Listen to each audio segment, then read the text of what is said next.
Hey, welcome to Scratching the Surface. I'm Jarrett Fuller, and this is my podcast about design criticism and practice. This week on the podcast, I am joined by the multi-hyphenate Jeffrey Schnapp. Jeffrey is a faculty member at Harvard, where he teaches in the architecture department and is the chair in the Romance Languages and Comparative Literature department. He is also the founder of metaLAB at Harvard and co-director of the Berkman Klein Center for Internet Society. He originally was trained as a medievalist and has written about everything from media, technology, architecture, design, and the history of the book. I was first introduced to Jeffrey's work when he co-authored the Electric Information Age book a couple years ago with Adam Michaels, who was just recently on the podcast a couple weeks ago. As you can probably imagine from that biography, this conversation is all over the place. Jeffrey's research is vast and spans disciplines, and I was really excited to talk to him about this work. In this episode, we talk about why he likes to call himself a knowledge designer and why the word design feels like the right word for so many of his interests. We also talk about his desire to subvert or to discover new forms of scholarly discourse and how the form and content of his research is completely inseparable and how the two influence each other. This is a bit of a different type of conversation than I usually have on the podcast, but seems to tackle so many of the topics that come up so regularly. I'm a huge fan of Jeffrey and his work and just left this conversation with so much to think about. I think you'll really like this one too. Remember, if you're a fan of the podcast and want to help support it, you can become a member for just $5 a month or $50 a year. Members get an exclusive monthly newsletter that I like to think of as the director's commentary for the podcast. Each month I share additional content, episode previews, and short essays and thoughts related to the themes of the podcast. These memberships really help keep the podcast going, and I appreciate all of your support and hope that you enjoy this wide-ranging conversation with Jeffrey Schnapp.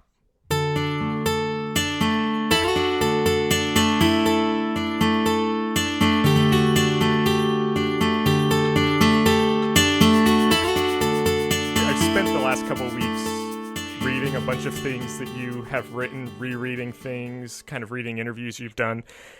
And I kind of want to start and ask you a really weird first question. And just, you're at a party, you're introducing yourself. What do you call yourself? Like, how do you describe what you do? Unfortunately, that is a really hard question because I do a lot of my activities belong to different realms of inquiry, practice, endeavor. But I continue to at least persuade myself, if not the world, that actually they're very tightly interconnected and that they form a cohesive whole. Although sometimes I struggle with describing precisely what that cohesive element is. Yeah. But I guess what I would say, if I were to give the even sub-elevator length answer to the question is, I would describe myself as an experimental humanist. Okay. In other words, I'm somebody who comes from an arts and humanities background who's deeply rooted in a set of historical disciplines. In my case, I come from the literary sector in terms of my earlier scholarly career, but I've always thought of myself as a cultural historian, but I'm not interested in just conventional forms of scholarly practice. I've always been interested in experimental practice. Right. So that would be the really short version answer. Over the course of the years, I've increasingly called myself a knowledge designer.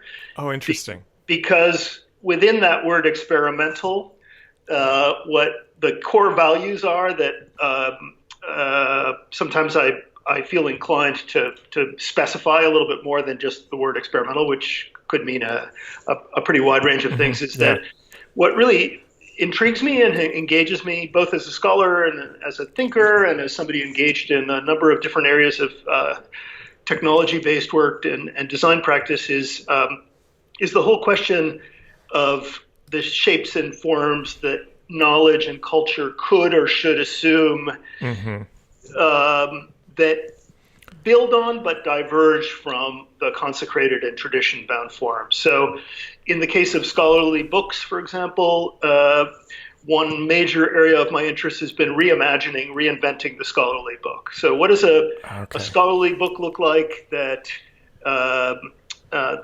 has the kind of curb appeal or sex appeal of the kinds of books you find in a design bookstore or a museum shop? Mm-hmm. In the case of, let's say, the critical edition, as another scholarly genre that has a long history stretching back into the Renaissance. What does a digital scholarly edition look like, or how could we think about editions, critical editions of objects, media objects that aren't print-based artifacts? It's really that whole sort of space of invention. Creativity, you could call it, but it's creativity that's really anchored in a kind of deep engagement with different modes of inquiry and research. And so I have tended over the more recent years to speak of myself as a knowledge designer, in as much as the word design for me is a kind of translational practice. It's a practice that shuttles back and forth between the world of research and the world of like propositions, of modeling, of making, fabrication, and it's but it's informed by many different the many different disciplinary streams that have been important, at least in my own career. And I guess if I were answering your question to an academic audience, I would say I'm a cultural historian. Okay.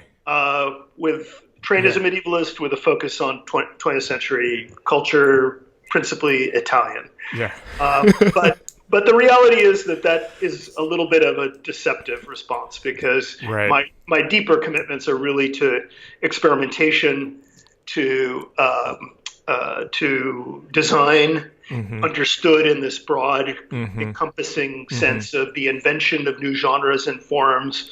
And I guess with the word knowledge in the phrase knowledge design, I mean to allude to the fact that even though I'm quite interested in creative and expressive practice, more broadly artistic practice, I guess you could say, that I'm even more interested and more committed, in a sense, to tackling what I see as one of the really defining problems of our era, which is that there's a lot of good information, there's a lot of knowledge, there's a lot of science, there's a lot of scholarship out there, but how do we make it matter?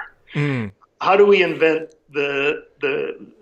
build the media platforms, build the models of communication, design the experiences that actually make scholarship and science matter, and reshape political, social, cultural conversations. And within that is also a task of producing new forms of knowledge, and being an innovative creator of knowledge. But I don't really separate out those two things. For me, they're completely, the one is bound up in the other. And I guess that's how I would position myself as a so-called knowledge designer. That's so interesting. And there's such a great first answer, because you've set up basically every other question that I have for you.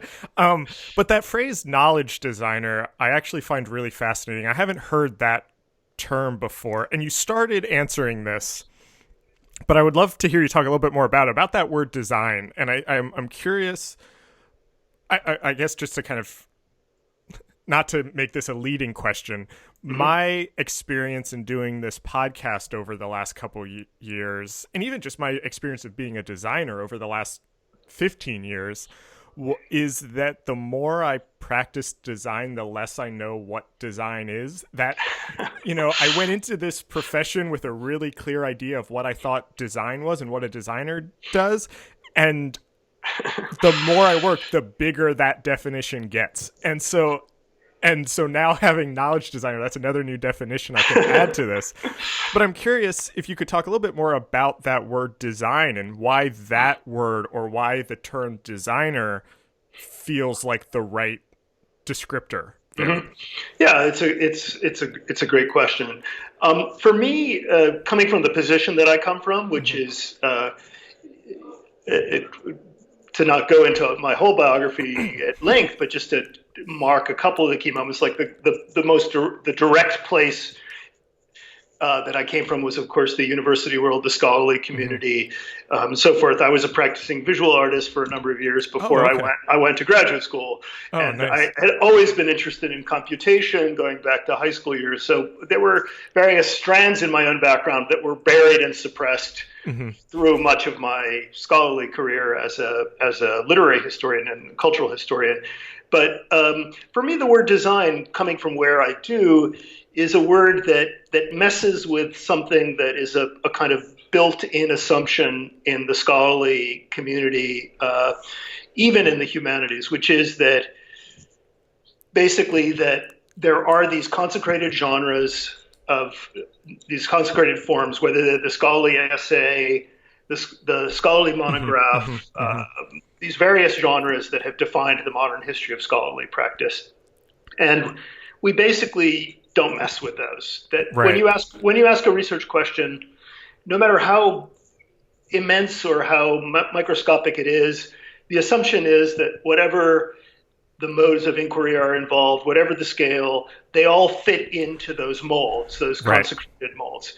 And somewhere in the 1990s, as I was teaching at Stanford at the time, very stimulated by what was happening in the startup community and the creative community in San Francisco, I really started getting increasingly impatient and bored with those molds and thinking that there were some really exciting adventures that were taking place that weren't about technology, but that were certainly enabled by shifts in digital media and technology.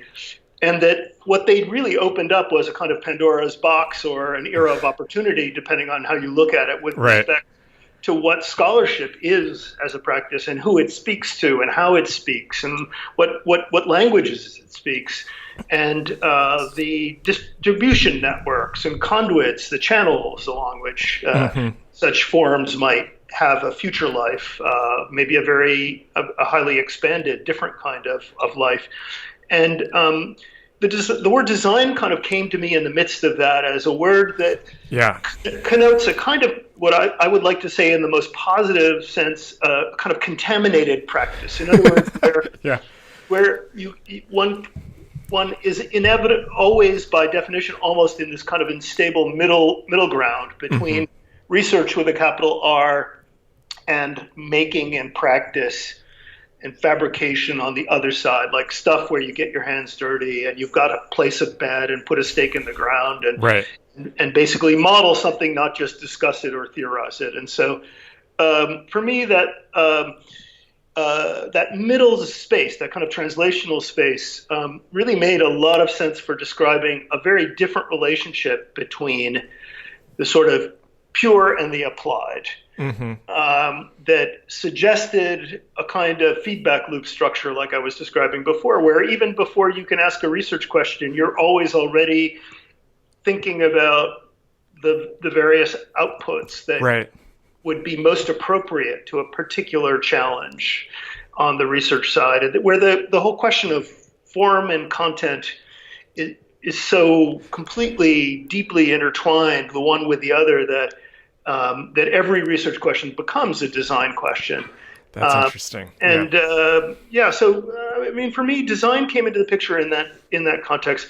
The word knowledge attached to design was really a kind of a conceit that I came up with because a friend of mine invited me to a conference whose pretext was a wonderfully inventive one, which was she invited a dozen people who are widely recognized as innovators in their field to invent a discipline that should exist. I love that. That's amazing. It was an amazing opportunity, and it was in the midst of that as sort of as a joke, I thought, well, I've been looking for this category. At the time, people were tagging me as a digital humanist, and I don't like either of those words very much, either digital or humanist. Okay. And so I thought, well, this will be really fun. I'll make up this discipline that brings together two words I do care about and that do something that neither digital nor humanist does for me. And once I gave this talk and basically in the wake of it started ruminating about, okay, what next? I realized that actually I really did like the label, and that I should put some muscle behind it and not just make it a one-time gesture. So I've come over the course of time to not only to try to better articulate what I think of as knowledge design, but also to write a few theoretical statements on the subject and to try to disseminate it as at least one other concept of the way in which design plays in this really key intermediate gray zone between theory and practice. And for me, at least, it's been useful to try to carve out what admittedly is a somewhat eccentric space of practice, at least eccentric with respect to traditional academic disciplines. Yeah. I don't mean for this question to be too specific, but what you're saying about kind of form and content and how you can't separate those, and how especially in academic environments, there are these forms that you always stick to. And, you mentioned at the beginning how diverse your research topics are. When you start researching something or you get excited about a topic, you're thinking about where this is going right away, like how you're going to distribute it, what's the form it's going to take. It's not, I'm going to do this research and then I'm going to craft an essay, put it in a book, whatever. You're thinking about that immediately. Exactly. Yeah, I can give you concrete examples. I mean, most of the books I write, the writing is actually not just written to design, but the design is designed for the writing. That was my next question. So, the Electric Information Age book would be a perfect example. Yeah, exactly. So Adam and I, even before any of the book was written, spent a lot of time thinking about how we wanted this book as a physical object to interact with its objects of study, to really be contaminated in the most fundamental sense, to be exactly the same scale, to have the same kind of binding, to have a feel of the very objects that the book is, in a sense, historicizing and whose history it's reconstructing. And to find a nice design language, but also a kind of verbal tone, a texture that would somehow speak the same language as those books. Like be a responsible, scholarly, archivally grounded piece of research, but one that had a kind of playfulness and a sort of effervescence, if you like, that's somehow dialogued with the genre of books that it analyzes. So that's a perfect example. And that, of course, the collaboration with Adam was really crucial to achieving that end.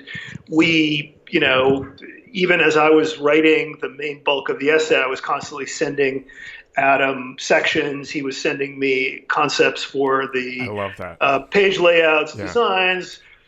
I would go in there and tweak them or make design suggestions.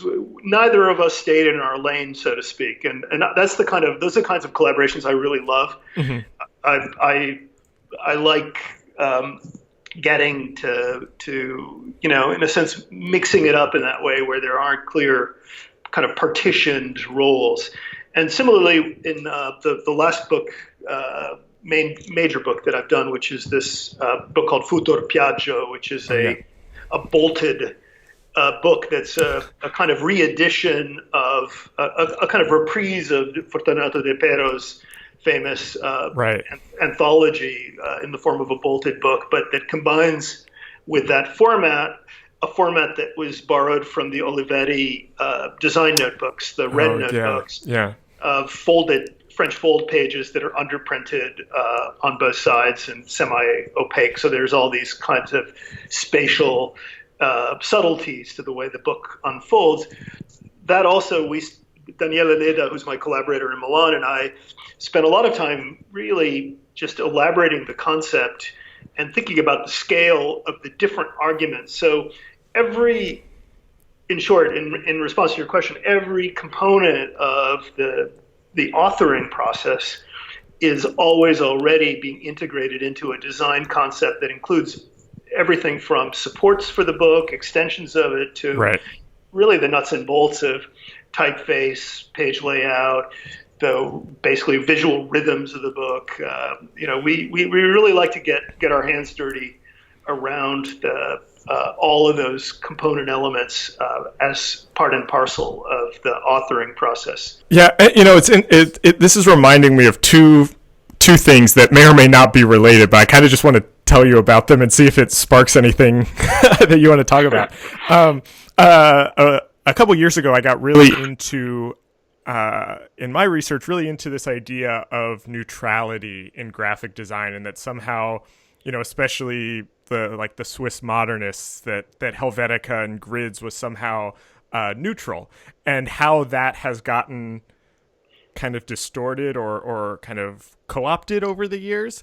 And then comparing that to something like Facebook that sees itself as a neutral platform, and then you see the 2016 election and how these ideas of neutrality, that the forms, that the containers of this content is somehow neutral, just isn't true, and probably has never been true. And so I guess the question that I'm getting at, or what I would love to hear you talk about, is how does thinking about the form while you're researching, how does that change how you research, how you write, how an audience receives it? Because it doesn't just make it not a academic paper, it changes everything. Yeah, no, absolutely. I think about this a lot, and I think what's interesting to me about this kind of very constrained process, where on the one hand, the role of the so-called author, the scholar, historian / author, has been expanded, in as much as now we're thinking not just about how we assemble a bunch of materials and then how we interpret, analyze, and transform that corpus of materials into an argument, an interpretation, a story, so to speak, but also how we, in a sense, design the whole conveyor system, the device itself that's going to support, in a sense, that process.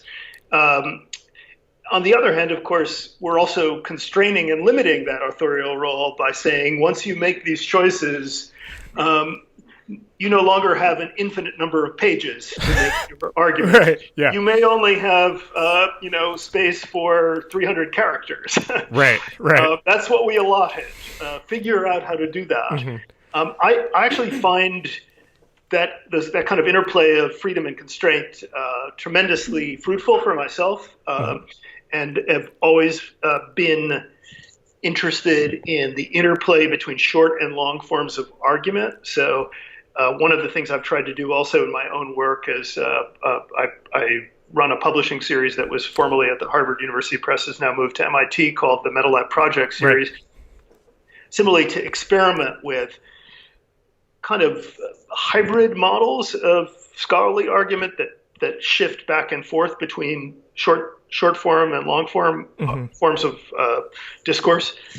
And so I think that kind of process is it's a different process than the conventional one, where the assumption in certainly the scholarly community is, if I need 100 pages to make a particular argument, they are available to me, whether or not a publisher will ever want to publish a chapter of 100 pages.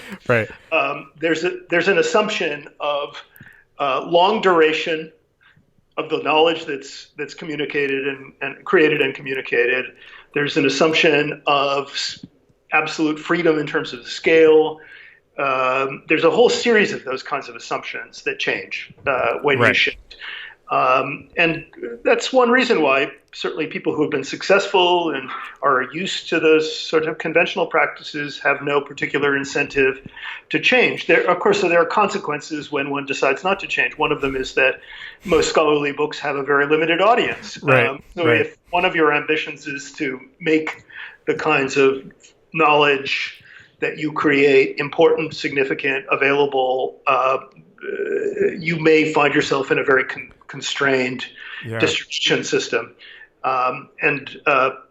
So for me, one of the opportunity areas in moving into this more playful, more free and constrained model of authorship is precisely the opportunity to reinvent the audience for forms of scholarship, and not just scholarship, but argument that otherwise live in silos in very, very, largely invisible environments, and to make them matter in ways that extend their reach and their compass. So yeah, I think there's definitely there are sacrifices involved, and but I always underscore to my academic colleagues that it's not an either-or proposition. You don't have to give up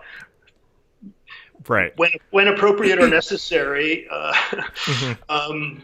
traditional forms alongside these other kinds of ventures. But on the contrary, sometimes the most interesting design challenges are how to integrate very conventionally documented, footnoted forms of narrative and argument with other forms that maybe can be experienced in very short time frames that don't require the same kinds of forms of attention on the part of audiences.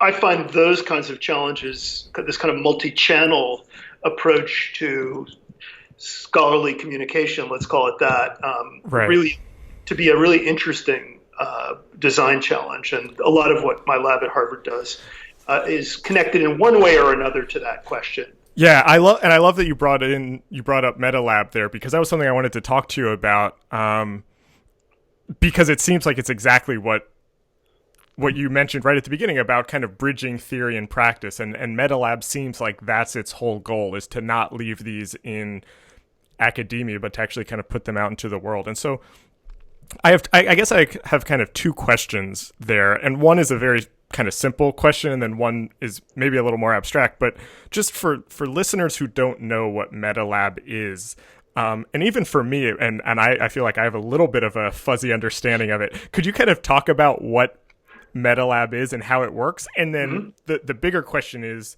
can you just talk more about your goals for that project and kind of how that operates within both your practice, but then also within Harvard? Yeah. So basically, during from 1999 to 2009, when I was still at Stanford, I started up an experimental platform called the Stanford Humanities Laboratory, and that was really meant as a kind of platform that, in many ways, anticipates what metaLAB does. It was a kind of bridge between the School of Engineering and the Arts and Humanities at Stanford. We were really interested in two or three domains that remain certainly central to metaLAB. One of them is the whole issue of large-scale collaborative kinds of models of research and scholarly work in the humanities. So the word laboratory, again, signals a shift away from the kind of individualized, artisanal model of traditional humanities work. Another has to do with public-facing forms of scholarship, particularly focused on links to museums, archives, and libraries.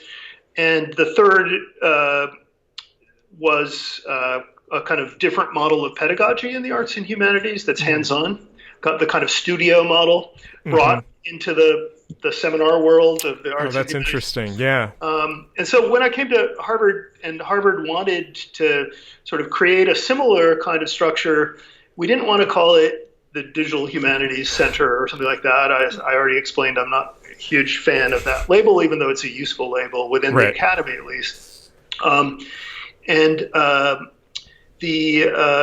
So I deliberately chose the title metaLAB because it doesn't actually, because it's similar.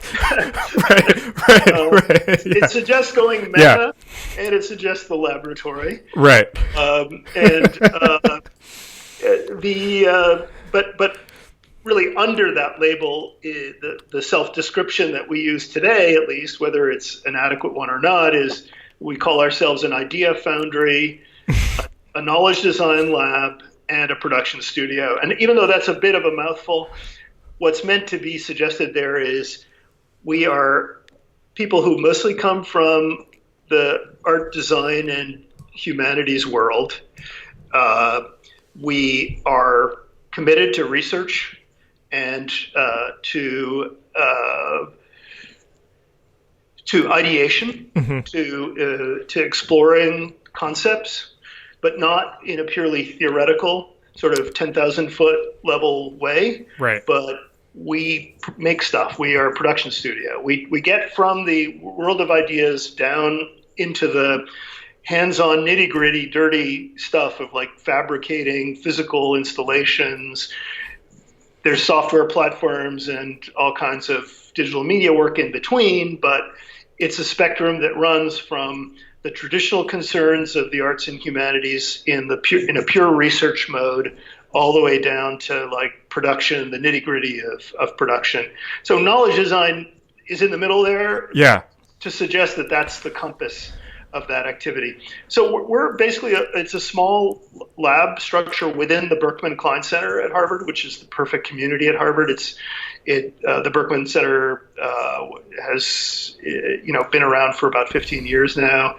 It's where Creative Commons was born. It's a center that started in the Harvard Law School, but has grown to become the university-wide platform for people both inside and outside of Harvard who are engaged in thinking about the internet as a kind of civic space, thinking about the pretty much everything that has to do with digital culture and politics, from security to intellectual property to aspects of activism today throughout the world. And so within that structure, metaLAB is one of the units. We're the kind of design and humanities unit. We're a mix of what we call creative technologists. But they're mostly people who are trained in architecture or design, but who are self-trained as programmers. Okay. Yeah. And a couple of folks who are more on the research side, and a couple of folks who come from different areas of arts practice. It's mostly students and a couple of staff people, and it's the everyday reality of it is a portfolio of projects that we work on together. Everybody's involved in everything to some degree, and the span extends from the building of software platform we're testing out at the university this semester and next. That's a whole new kind of data visualization driven course discovery and exploration platform. Yeah. So a kind of institutional project, if you like. Wow. Yeah.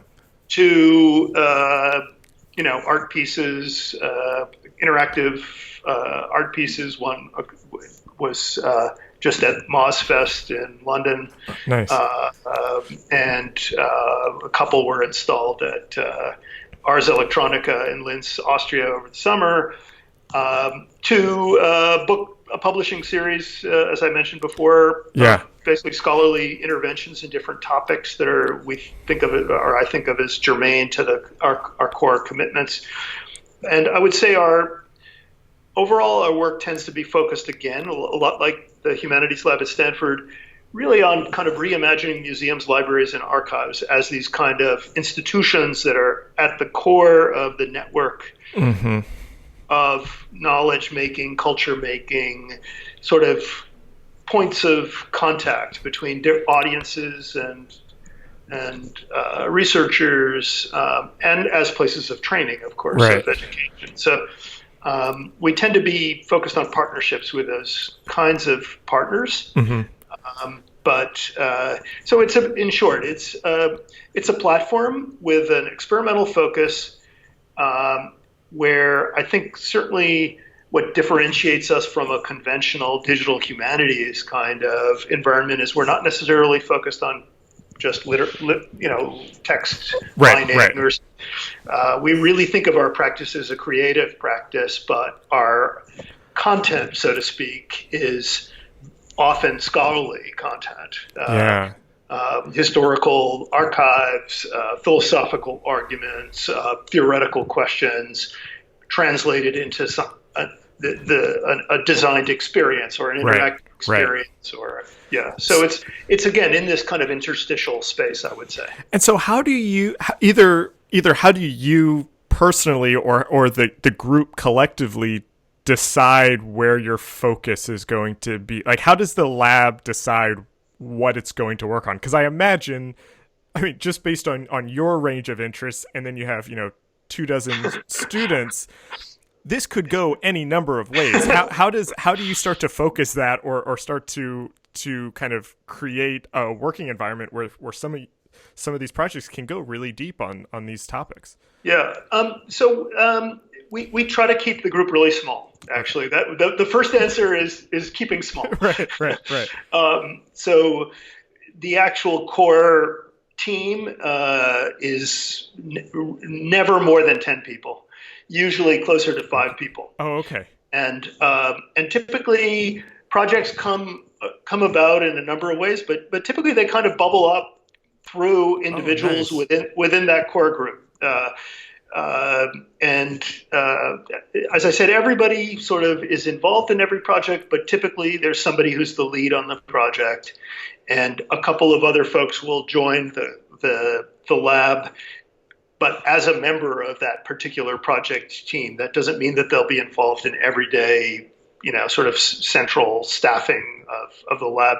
And so we're really a portfolio of projects, but we keep the core group small, and we keep the number of projects relatively small. I would say it's really the chemistry of this somewhat loosely structured, collective, but very small collective that kind of keeps us from going off the rails with too many things. We try to keep the portfolio pretty tightly focused. As I said, museums, archives, and libraries, almost all of our projects map onto the 3 institutions. We have a couple, I would say, an emerging interest that has become increasingly central, especially over the last couple of years, on kind of the environmental data. There's one project in particular that my colleagues, Keith Hartwig and Matthew Battles, have been focusing on, called Invasive Spirits, which is focused on using invasive species and brewing and fermentation processes. Oh, interesting. To kind of drive conversations about immigration.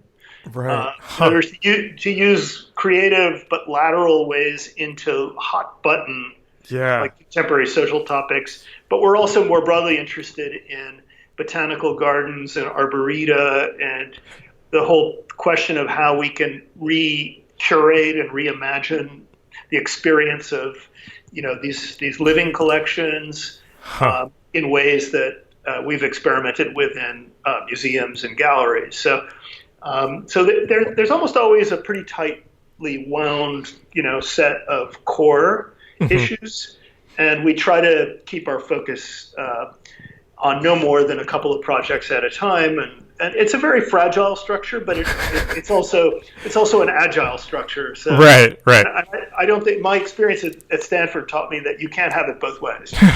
You need to be, if you want to be agile, you have to be a little bit fragile. Yeah. I love that. and that's so we don't get a lot of direct funding support from Harvard per se. We rely a great deal upon going out and writing grants and bringing project-based funding into the mix to support the community. But we do get just enough, like minimal kind of infrastructure funding to stay afloat. Yeah. It's that kind of delicate balancing act that characterizes metaLAB as a structure. So we're part of the Berkman Center. Our admin support and so forth comes from the Berkman Center, but we're physically housed at the School of Design because the School of Design likes us, and we contribute to the curriculum in various ways. I teach one course a year in the School of Design, and my colleagues participate often in events and initiatives. They serve on review boards and juries and so forth.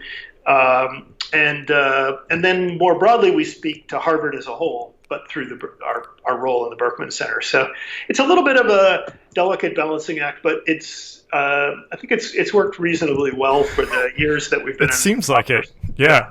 For 5 years or so. And there's a lot of renewal in terms of the group also, because people come and go. Right. We don't really have, a robust enough structure that we can have like 3 staff positions. Or Right. Everything is on soft money. Yeah. It's like running a design practice. Right. Yeah. It sounds very familiar.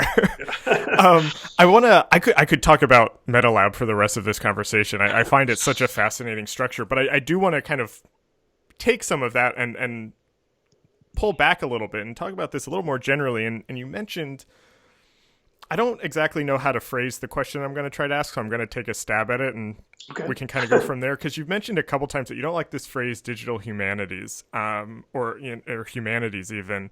And I had watched a short video on YouTube in preparing for this where you were talking about the digital humanities. And I'm curious about somebody like yourself who comes from a literature background, literary criticism, medievalist, taking those things and then your research in architecture and design and the built world, the connections or the parallels there, or how I mean, yeah, you kind of get what I'm getting at. How does that background kind of influence the way you're thinking about these things today?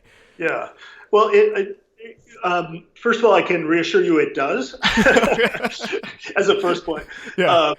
And actually, I think, as I said, I think digital humanities has been an incredibly valuable phrase because it's created a kind of grouping that might be a little bit artificial, but all groupings have a kind of artifice to them. It's one that's been useful in terms of certainly the conversation about innovation in the humanities disciplines. And so it's not that I reject it completely wholesale. Right. I just find that it kind of misframes what I think of, at least for me, not for the rest of the community that falls under that general rubric of digital humanities, might not be the case at all. But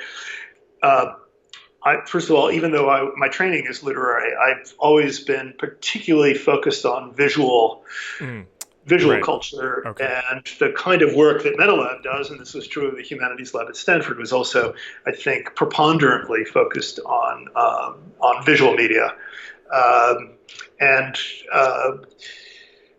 There are various reasons for that, but I find that the word digital in digital humanities for me suggests it gives too much agency to the technologies and not enough emphasis on the fact that what really is at the core of this is an experimental turn. It's not the digital per se. Mm-hmm. It's rather opening up these very rich questions about what a scholarly argument is and how should it be authored, so to speak, and what kinds of forms are appropriate to our era versus 100 years ago, and where should one encounter and how and what medium and what forms, and what do we want the reading of learned forms of argumentation? What kind of experience do we want to design that is suitable or meaningful or maybe increases the legibility or the impact of these forms?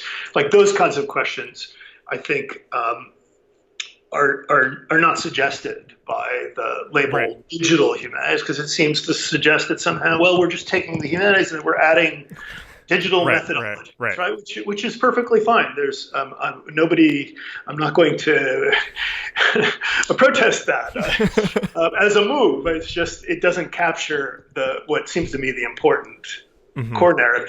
The word humanities, I think, in part makes me I'm not that enthusiastic about, because once you start opening up the kind of work you do to experimentation, you realize that the boundary lines between these large disciplinary clusters are extremely permeable. Like once you get your hands dirty working with databases, sometimes the best data set is a natural science data set, and there are very cool and important and critical things you can do with those data sets once you know how to do things with data sets. And therefore, I don't see any reason why this experimental turn should naturally limit it. It imposes its boundary lines. Right. The humanistic, because some of the most exciting, innovative areas in the humanities, like in any disciplinary domain, happen at the edges between, social sciences, humanities, natural sciences. Who cares? The real question is, where are the interesting areas of opportunity in my mind?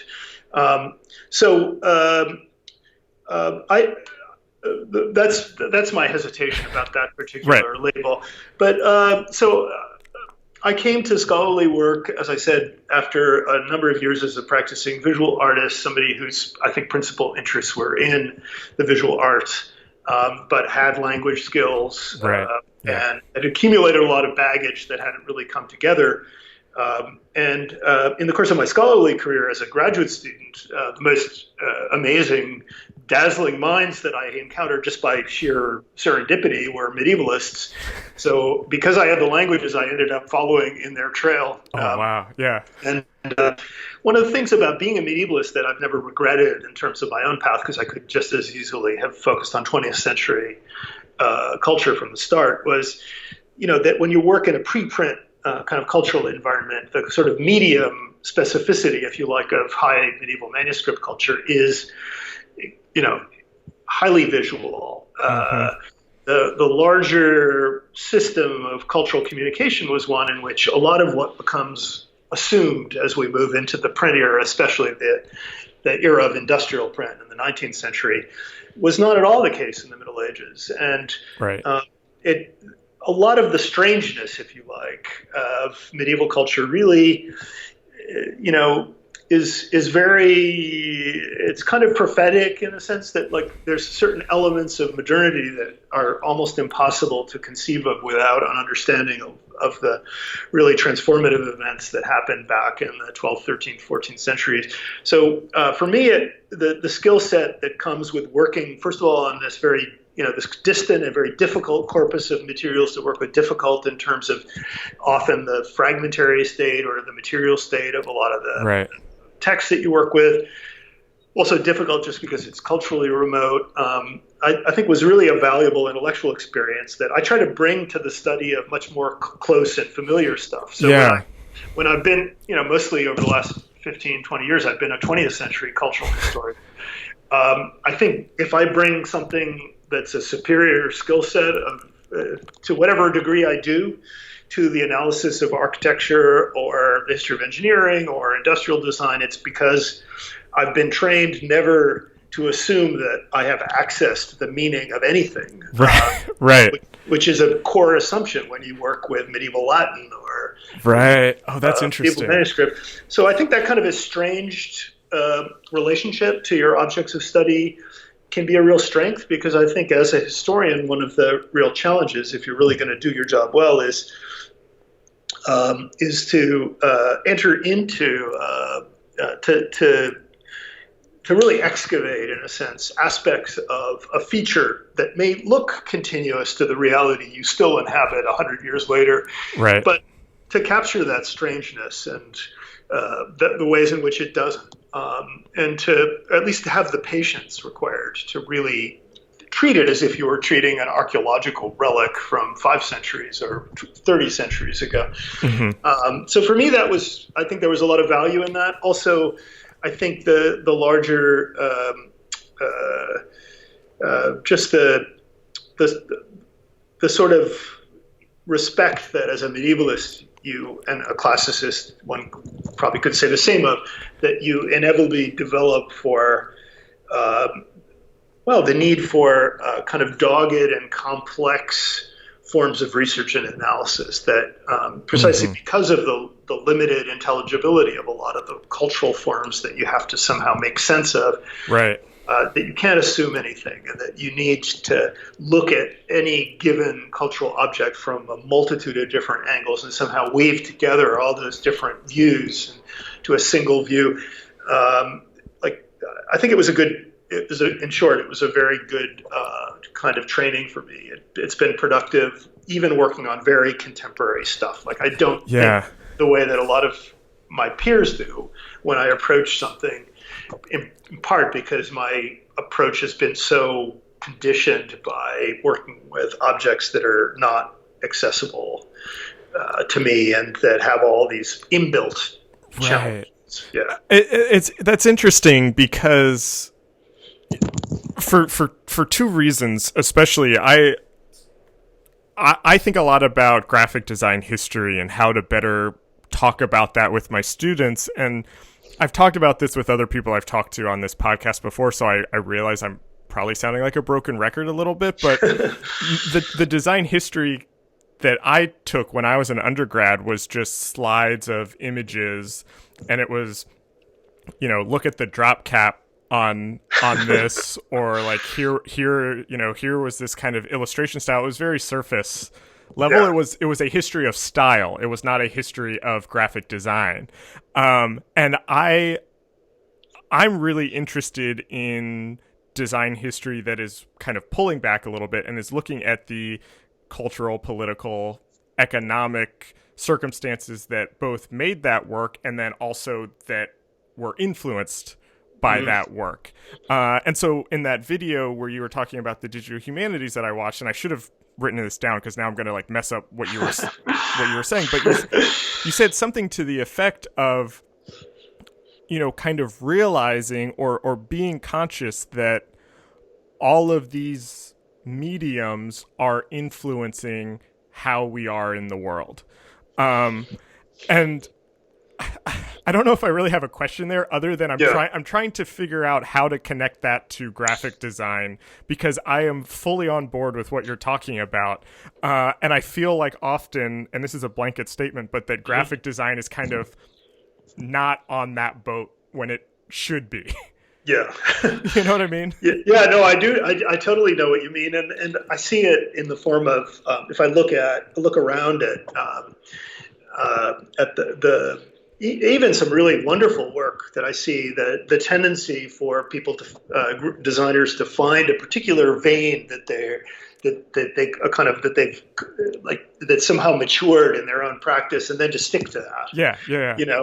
And that suggests a relinquishing of a certain what to me seems like a core component of the adventure, which is to keep messing stuff up. Right, exactly.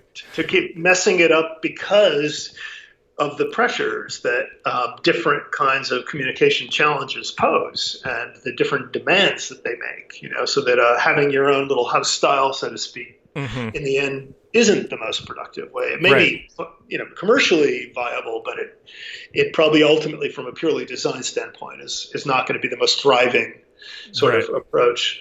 And I do think that what's to me really attractive and exciting about being engaged in a design practice is that, what you are ultimately doing is designing an experience. Right. You're designing a sensory experience of one kind or another, and contrary to what we sometimes, as humans, sometimes like to imagine, that we are these like giant brains attached to sort of walking system. The reality is that our knowledge doesn't come from just screens or from texts or from other similar sources, but is deeply multisensory. And so, I really do believe that design, even down to the most micro levels of detail, is a shaping, conditioning force within the way that these experiences take place and their levels of success or failure. I do think that there are real consequences. That they might be really invisible consequences to us. They're hard to capture, but I do think that there is something very central at stake that's easy to forget. I think particularly when you're caught up in the midst of one of these practices as a professional and constantly under deadlines and a million other constraints. But I think it's what we should pinch ourselves and should continue to engage our energy and enthusiasm.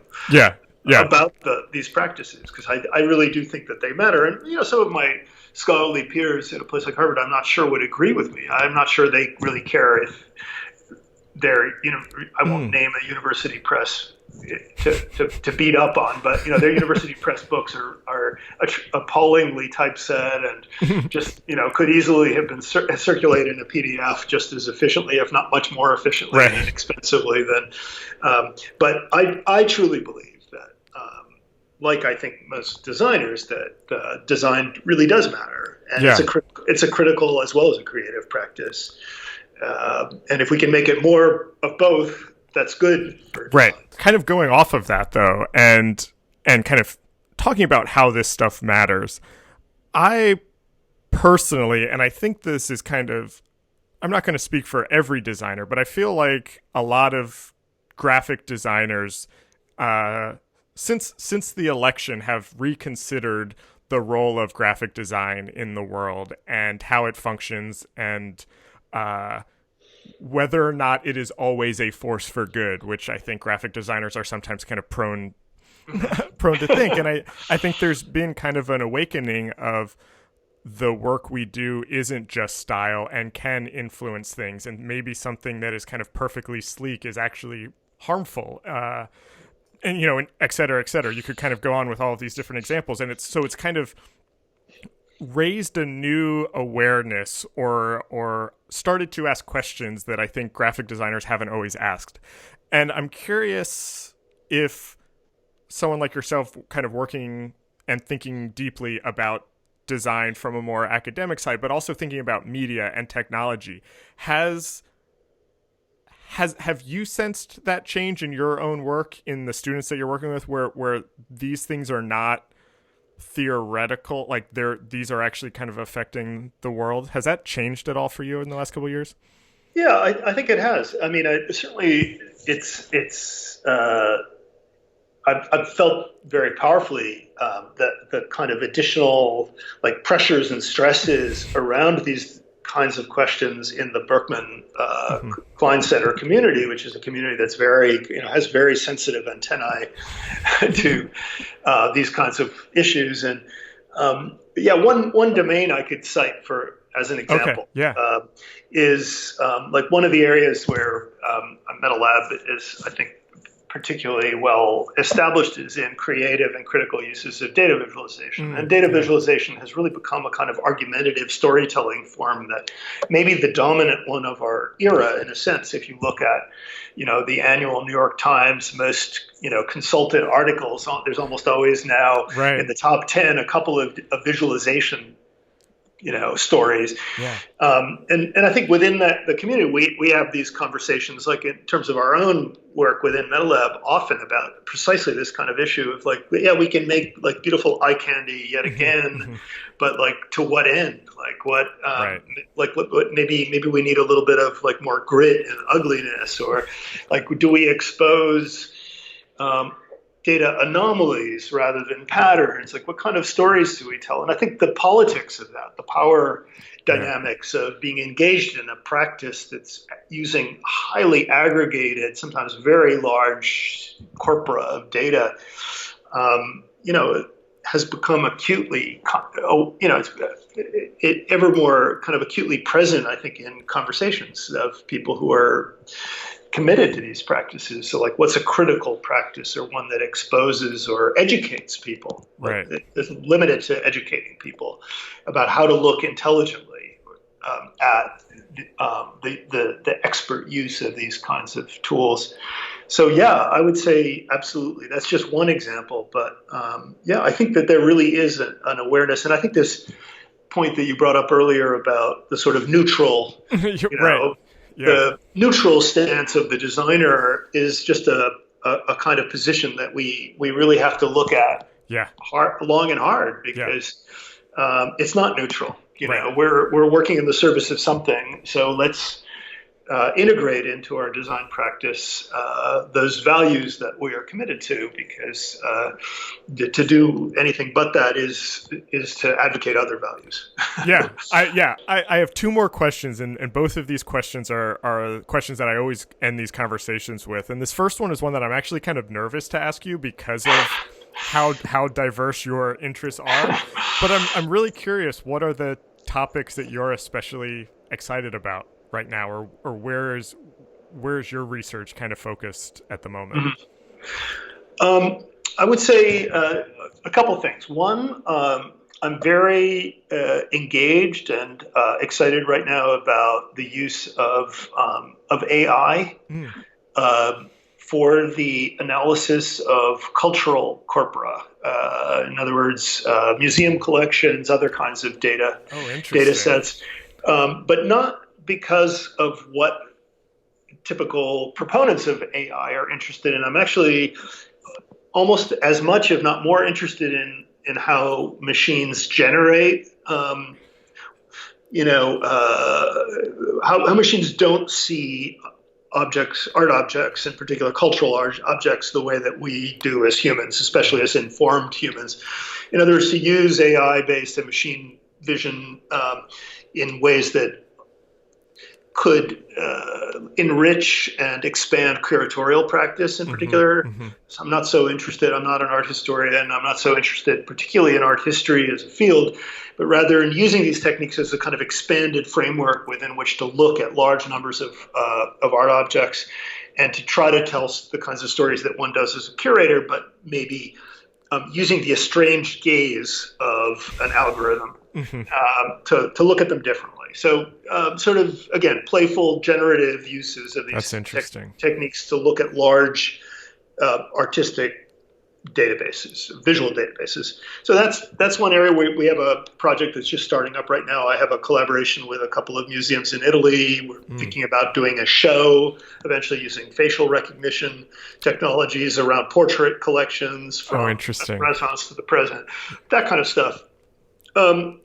I continue to be really also excited about books. I know it sounds like a strangely anachronistic focus, but I really think that the book is not of the past, but is of the present, and that there's a lot of really great opportunities to do exciting things with the codex as a format, with the to really experiment with the book in ways that leverage the power of the kinds of technologies we have available to us to make arguments and tell stories and create experiences that are meaningful and different from the conventional ones we've come to associate, even with scholarly books. So those are two domains in particular that I remain that I'm excited about. The book, the second one is one that's more of a, as you know, from bio, more of a long-standing one. The AI one is it's been a kind of thread in the work metaLAB has done from the beginning, but